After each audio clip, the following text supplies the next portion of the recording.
Bonjour à tous et bienvenue sur la chaîne de l'Examen Crypto. Nous sommes le mercredi 29 janvier 2025, il est 6h30. On va faire le point sur la situation du Bitcoin. On est le jour J, le jour du FOMC, le jour de la décision de la Fed sur les taux d'intérêt. On démarre cette journée avec une cryptomap qui repasse dans le rouge, mais on va voir ensemble que c'est peut-être pas forcément très inquiétant. Le Bitcoin est en train de faire le scénario dont on parlait hier dans ma vidéo. Allez, on va regarder tout ça en détail, on va regarder aussi les news au passage. On s'installe confortablement et on démarre avec bien sûr le calendrier donc macroéconomique. Et donc regardez, cet après-midi, on va avoir donc à 16h30 le stock de pétrole brut, mais surtout à 20h le communiqué du FOMC et la décision de la Fed sur les taux d'intérêt, ainsi que la conférence de presse du FOMC. Alors comme vous pouvez le voir, on ne s'attend pas aujourd'hui à une baisse des taux. On s'attend à ce qu'il n'y ait aucune différence, donc le taux devrait rester exactement le même à 4,5, ce qui signifie quoi? Ce qui signifie que si jamais le taux donné est inférieur au 4,5, dans ce cas-là, ça pourrait être une excellente nouvelle, ça pourrait être justement quelque chose qui pourrait dynamiter les marchés. Si les taux sont par contre supérieurs à 4,5, ça veut dire qu'il y aurait une augmentation non prévue. Ça par contre, ça ferait très très mal. En tout cas, quoi qu'il arrive, si on est sur le 4,5, le marché a déjà pricé, donc il ne faut pas forcément s'attendre à quelque chose d'incroyable si on est sur les 4,5, mais par contre, une baisse des taux serait vraiment bienvenue. Alors, du côté des news, pas mal de choses encore hier sur Twitter. Alors déjà, pour toutes les news, je rappelle, vous pouvez me suivre sur Twitter si vous voulez les recevoir en temps réel, comme ça au moins ça vous permet d'être sûr de ne rien rater.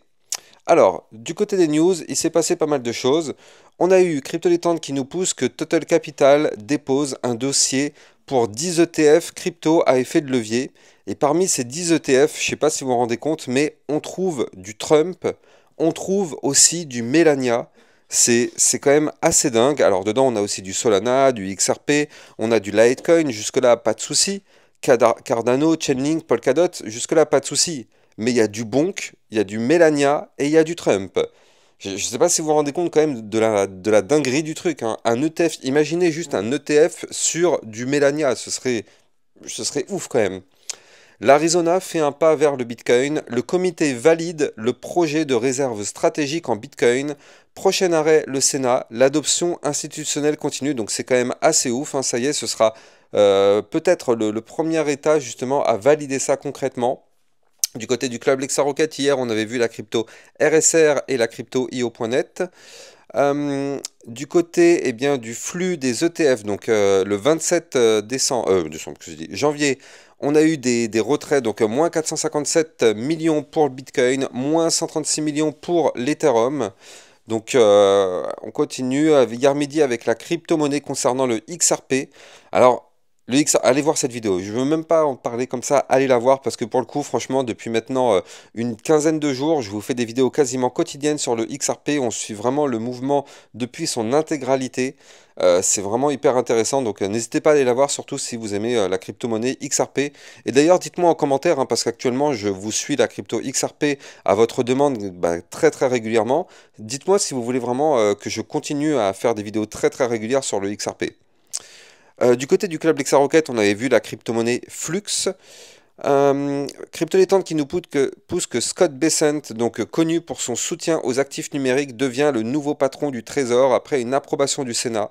Sa mission, élaborer des règles pour les monnaies virtuelles avec l'équipe présidentielle créée récemment. Donc ça, c'est quand même une très très grosse nouvelle, hein. Hier soir, je vous ai fait une vidéo spéciale justement pour vous parler de ça. Mais ça, c'est une grosse nouvelle, hein. Lui, c'est quand même un mec ultra pro crypto, donc grosse nouvelle. Alors oui, je vous en parle depuis quelques jours, mais je lance une autre chaîne YouTube en parallèle pour des petites histoires un petit peu mystérieuses, surnaturelles. Donc si vous êtes intéressé, n'hésitez pas, hein, vous allez sur YouTube, vous tapez Les Veilleurs de Minuit, c'est ma nouvelle chaîne YouTube. Dedans, je vous fais des petites vidéos effectivement intéressantes pour tous ceux qui aiment ce domaine-là. Donc n'hésitez pas d'aller la voir et de vous abonner, comme ça me donne effectivement un maximum de force pour cette nouvelle chaîne. Alors... On a eu, oui, vous le savez, hein, il y a toujours un Discord si vous le souhaitez pour rejoindre la communauté. Ça vous permet de venir échanger avec la communauté et discuter tout simplement de tout ce qui gravite autour de la crypto-monnaie. Donc vous avez le lien du Discord en description de vidéo. Crypto détente qui nous pousse que Metaplanet passe à l'action avec une levée de fonds de 745 millions de dollars prévue pour accumuler encore plus de Bitcoin. C'est quand même assez fou, hein, quand même, c'est des levées de fonds pour accumuler du Bitcoin, et là c'est quand même pas n'importe quelle somme, 745 millions, je sais pas si vous vous rendez compte. Ça, c'est vraiment un truc de fou. Regardez ça, un crypto détente qui nous pousse le graphique de qui détient le plus de Bitcoin. Alors, bien sûr, sans surprise, on retrouve les USA en premier. Mais derrière, on a la Chine, le Royaume-Uni, l'Ukraine, le Bhoutan, le Salvador, le Venezuela. Hein, le Venezuela avec 240 Bitcoin. C'est quand même, c'est peut-être pas beaucoup, effectivement, mais c'est déjà ça. On a la Finlande, on a la Géorgie et surtout, les meilleurs, la France avec 0 Bitcoin. Donc toujours en retard, regardez ça, c'est quand même assez incroyable que des pays par exemple comme la Géorgie, la Finlande, le Venezuela, ils ont quand même accumulé un petit peu. Nous, rien, strictement rien. Pourtant, c'est pas faute d'avoir l'argent. Je veux dire, vu combien ils nous prennent sur les impôts, c'est pas faute d'avoir de l'argent dans ce pays. Mais bon, ils l'utilisent sûrement pour faire des choses. Sûrement, ils vont nous dire beaucoup plus utiles. Je sais pas. Bref, je ne rentrerai pas dans ce débat-là. Crypto SNX analysé hier soir dans le club Lexa Rocket. Hein, je rappelle, si vous voulez recevoir encore plus de vidéos, n'hésitez pas d'aller rejoindre le club. Ça vous permet de recevoir encore plus de vidéos, bien sûr, des vidéos de suivi régulières par rapport à toutes les cryptos et surtout de recevoir des potentielles crypto pépites. Donc n'hésitez pas, vous avez le lien en description de vidéo. Et donc là, ce matin, je vous ai poussé à 6 heures du matin ce petit graphique, on va le voir ensemble tout à l'heure. Mais hier, si vous avez vu ma vidéo, souvenez-vous, on avait mis en avant quand même un scénario qui était quand même plus proche de se réaliser. Et justement, on a validé tout ça. Bref, on va regarder la partie analyse technique. Je rappelle que vous pouvez me suivre sur Twitter pour recevoir toutes les news et toutes ces actualités. Et vous avez le lien du Club Lexa Rocket en description de vidéo. Allez, on démarre l'analyse technique, mais avant, je rappelle à tout le monde que tout ce que je vais dire dans cette vidéo n'est en aucun cas un conseil financier, c'est à vous de faire vos propres recherches. Et n'oubliez pas que le trading de crypto comporte des risques de perte partielle ou majeure. On démarre sur notre Bitcoin. Alors là, je démarre sur une vue plutôt court terme pour vous expliquer effectivement ce qui s'est passé, mais vous inquiétez pas, on verra après la partie moyen terme. Alors, du côté de la partie effectivement Bitcoin, là vous le voyez, hier je vous avais mis en avant le fait qu'on avait réintégré ici, vous le voyez, un range en venant du bas. Donc ça c'était ce qu'on avait fait avant-hier lors de la remontada, vous le voyez, hein, quand on était passé des 97 000 dollars à 103 000 dollars. Donc on a réintégré ici, souvenez-vous, donc le range, cette boîte violette qui est ici. Et donc derrière, qu'est-ce qui s'est passé? On est venu chercher la résistance dont je vous avais parlé, les fameux 103 519 dollars ici. Et puis derrière, eh bien effectivement, ça c'est tout simplement une règle de base dans le trading. Si vous arrivez, si vous débutez dans le trading, vous devez savoir que 95% du temps, on a ce qu'on appelle le pullback. Le pullback, pour tous les débutants, c'est quand on revient retester les niveaux clés qu'on a breakés. Or, ici, vous le voyez, on était sous le bas du range, donc le range c'est la boîte violette, on était en dessous, et donc qu'est-ce qui s'est passé? On a réintégré par le bas ce range, ici vous le voyez, tac, on réintègre par le bas, on pousse un peu, on va chercher la résistance, et on revient justement retester ce bas de range. Donc c'était ça le scénario que j'avais mis en avant effectivement hier dans ma vidéo en vous disant, moi je pense vraiment qu'on va faire ce scénario-là. On est revenu retester le bas du range. On est actuellement en train de rebondir dessus. Donc là, pour l'instant, c'est excellent comme configuration. C'est vraiment une configuration excellente avec une cassure. On reteste, ça tient. Maintenant, même si c'est une très très belle configuration, on n'a pas le choix. Il va falloir breaker certains niveaux clés si on veut confirmer tout ça. Et donc pour confirmer, il va falloir breaker ici le milieu des bandes de Bollinger, donc à 102 877 dollars. Et surtout, il va falloir breaker les 103 519. Comme ça, si on break ces niveaux clés, regardez, on va former ici un petit double bottom, et ce double bottom nous permettrait de venir rechercher eh bien, notre target théorique, hein, parce que je rappelle la règle, quand on réintègre un range par le bas, on fait le pullback bien évidemment, mais le but c'est d'aller chercher le haut du range. Et donc là, grâce à ce pattern, si il se valide, hein, encore une fois pour le moment il n'est pas validé, et on n'a aucun moyen de savoir actuellement si on va le valider ou pas, mais c'est pas grave, on va continuer de le surveiller sur ma chaîne YouTube, et surtout sur Twitter, je vous mettrai des alertes.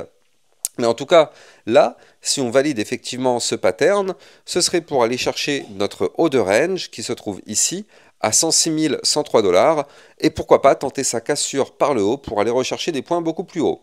Alors justement, on va regarder tout ça aussi en vue jour, mais n'oublions pas, hein, je vous l'ai dit tout à l'heure, mais n'oublions pas que tout ça va dépendre à 20 heures de la conférence de presse du FOMC, la décision de la Fed sur les taux d'intérêt.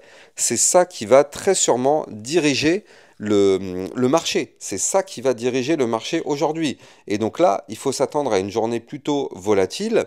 D'ailleurs, pas que aujourd'hui, hein, mais aussi demain, parce qu'il y aura le PIB, et aussi vendredi. On va avoir des indices concernant l'inflation. Donc effectivement, on risque d'avoir de ce soir jusqu'à vendredi une fin de semaine plutôt volatile sur notre Bitcoin. Maintenant, le problème, c'est que là, vous le voyez, je suis en vue jour. Le problème, c'est qu'en vue jour, par contre, là aussi, on a réintégré un range ici, mais cette fois-ci par le haut. Donc là, on est en train de retester la cassure, et malheureusement, pour le moment, on n'arrive pas à s'en sortir par le haut. Et ça, on va dire que pour l'instant, c'est un petit problème. Donc là, vous l'avez compris, la vue court terme, elle est plutôt propre, elle est plutôt bullish. La vue moyen terme, elle est quand même dans une situation délicate. Je rappelle qu'en vue moyen terme, tant qu'on n'arrive pas à breaker les 102 700, pardon, non, 102 800 dollars, nous sommes quand même dans une situation délicate. Situation délicate dans laquelle on a fait une réintégration par le haut. Attention, la théorie voudrait qu'on aille chercher cette fois-ci en vue moyen terme le bas du range. Donc là, en vue court terme, oui, on peut reprendre de la force. En vue moyen terme, si on n'arrive pas à se sortir de cette zone-là, on risque d'aller chercher le bas du range. Donc c'est pour ça, c'est quand même une situation actuellement extrêmement délicate. Bon, il faut quand même noter hein, qu'on gravite vers le haut du range. C'est pas comme si on était en train de graviter par exemple dans cette zone-là. On est en train de graviter vers le haut du range. Donc actuellement, tant qu'on est dans ces niveaux clés, ça permet quand même d'être plutôt rassuré. On est proche du niveau clé à breaker. Et on voit qu'on est en train de le retester. Hier, on l'a testé. Aujourd'hui, on en est toujours plutôt proche. Est-ce qu'on va réussir à s'en sortir par le haut? Bah d'ailleurs, dites-moi en commentaire, hein, dites-moi si vous pensez que le Bitcoin va casser notre range par le haut avec ce soir eh bien, des news bullish sur la conférence FOMC. Et dans ce cas-là, casser par le haut, reprendre de la force. Ou bien, si malheureusement, ça va être plutôt bear, on n'arrivera pas à casser le range par le haut. Et donc dans ce cas-là, on va chuter pour aller chercher les 98 018 et aller chercher par la suite dans les prochains jours le bas du range. Donc dites-moi hein, quel scénario vous mettez en avant. En tout cas, pour le moment, ce qu'il faut noter, c'est que, souvenez-vous, on avait ici donc un dernier point bas qui est là. Tac. Ce point bas, pour l'instant, n'est pas breaké. Donc ça, c'est plutôt une bonne nouvelle. On n'a pas fait de point bas plus bas que les autres. Et surtout, regardez, on est parfaitement soutenu par notre ruban de moyenne mobile.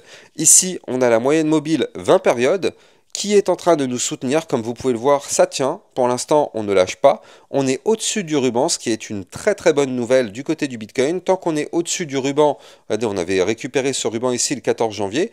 Tant qu'on est au-dessus du ruban, il n'y a pas de souci, on est bullish. Donc c'est pour ça que pour l'instant, moi je pense que c'est encourageant. Tant qu'on est au-dessus du ruban, je trouve qu'on a l'espoir de tenter la cassure du range par le haut. Mais de toute façon, c'est maintenant que ça se joue. Hein. Tout se joue là, sous nos yeux, sur cette partie du graphique. C'est là que ça se joue parce que là, on est aussi quand même, il faut le noter, sur eh bien, la tentative de validation d'une figure chartiste en tasse séance. Regardez, on a formé ici une tasse avec potentiellement eh bien, la petite anse comme ça sur le côté. Si dans les prochains jours, on arrive à breaker les 106 256, on validerait alors ce pattern et on pourrait se mettre à décoller pour aller chercher des points beaucoup plus hauts et pourquoi pas faire un nouvel ATH. Mais pour ça, ça se joue actuellement maintenant avec le fait que là, on a un haut de range qu'il faut absolument récupérer. On aura une résistance, donc la résistance clé des 103 519 qu'il faudra récupérer aussi. Si on récupère ces niveaux clés, alors oui, on reviendra retester la ligne de coup de la tasse séance pour voir si cette fois-ci on arrive à la valider ou pas. Et ça, par contre, ça pourrait propulser notre Bitcoin vers des points beaucoup plus hauts. Le RSI actuellement est toujours plutôt bas, on est à 54, donc ça c'est plutôt une bonne nouvelle du côté eh bien, du RSI en daily. Maintenant, on va checker vite fait le momentum MACD parce que là, vous le voyez, hein, par contre, on est sur un début de momentum bear, donc c'est pour ça que là, il faut se méfier. On est sur un début de momentum bear, donc attention à ne pas accentuer ce momentum.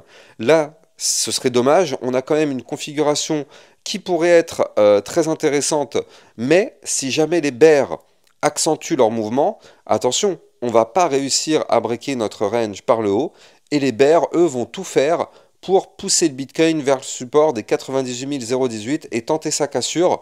De toute façon, ces 98 018, ça correspond ici au milieu du range, donc bien sûr, vous l'avez compris, c'est un point pivot. Tant qu'on est au-dessus, on a l'espoir de casser le haut du range. Si jamais on passe en dessous, boum, ce sera pour le précipiter vers le bas du range, tout simplement. Donc ce sera le point pivot, hein, le point du milieu de range, c'est toujours ça, le point pivot.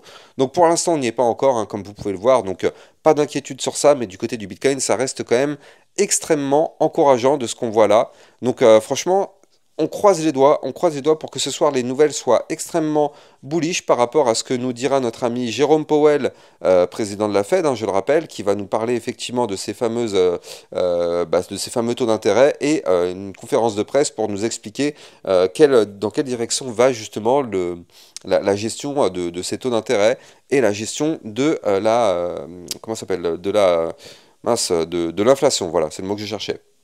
Allez, on va en profiter pour checker les altcoins. Donc on démarre avec notre Solana. Donc le Solana qui est en train de malheureusement de breaker des supports, hein, comme vous pouvez le voir.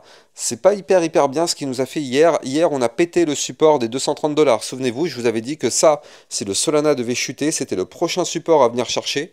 Bah bingo, on a été chercher ce support, on l'a malheureusement breaké par le bas. C'est pas forcément une bonne nouvelle, parce que regardez ça.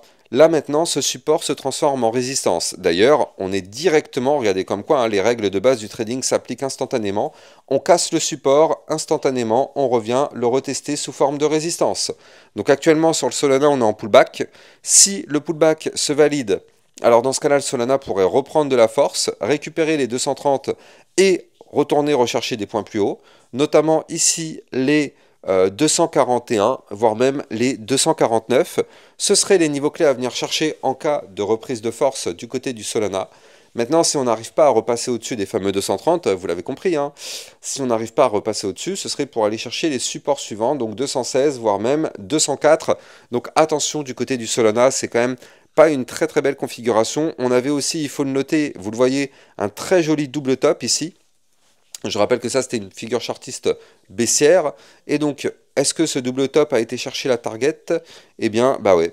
Eh bien oui, regardez, avec la bougie qu'on a fait il y a 3 jours, ici, on a été chercher la target du pattern, hein, parce que la target, c'était les 221 $. On a été les chercher, on a même été chercher un petit peu plus bas, ici, à 220. Donc effectivement, double top validé, on a été chercher la target.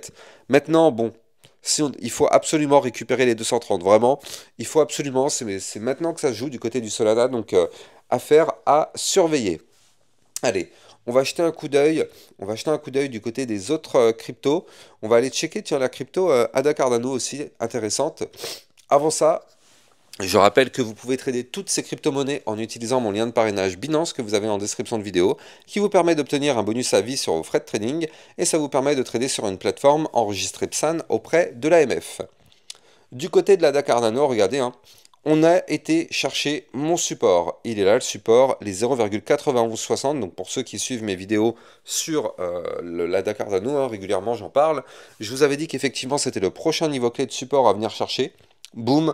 Qu'est-ce qui s'est passé? On va chercher le support. D'ailleurs, on est en train de rebondir dessus actuellement. Le problème, c'est qu'ici, on avait cassé la ligne de tendance haussière.